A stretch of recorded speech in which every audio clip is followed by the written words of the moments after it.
I suppose you know, ma'am, that Mr. Ferris is married. Who told you that Mr. Ferris is married, Thomas? Ma'am, I saw Mr. Ferris and his lady Miss Steele myself. They wish you the very best and apologize for not being able to visit themselves. But did she say she was married? Yes, ma'am, she was telling me how delighted she was to change her name. Thank you.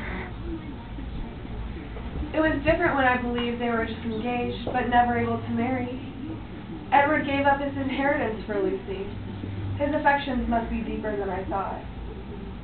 When did you write to Colonel Brandon? I wrote to him, my love, last week, and I rather expect to hear from him, rather see from him. I earnestly pressed his coming to us, and I should not be surprised to see him come in today. Edward, it cannot be. Is Mrs. Ferrars at Longstable? At Longstable? No, my mother is in town.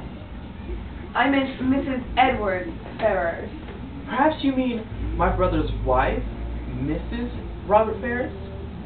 Mrs. Robert Ferrars? Perhaps you don't know. You may not have heard my brother is lately married to the youngest, Mary Steele Lucy. No.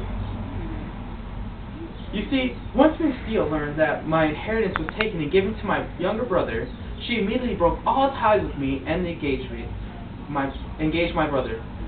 I don't believe it. I thought it was my duty, independent of my feelings, to give her the option of continuing the engagement or not.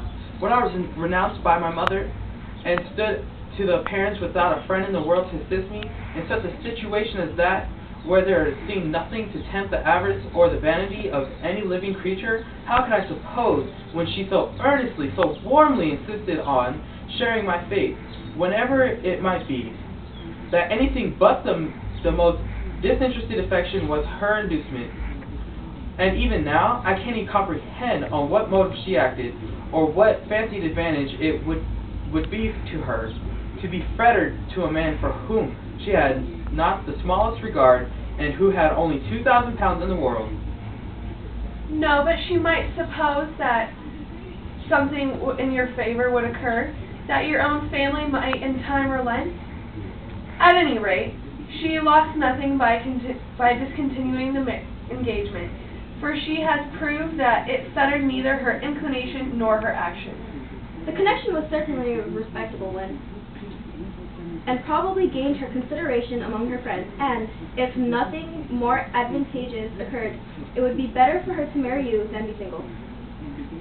Your behavior was certainly wrong, because to say nothing of my own conviction, our relations were all led away by to fancy and expect what, as you were then situated, could never be.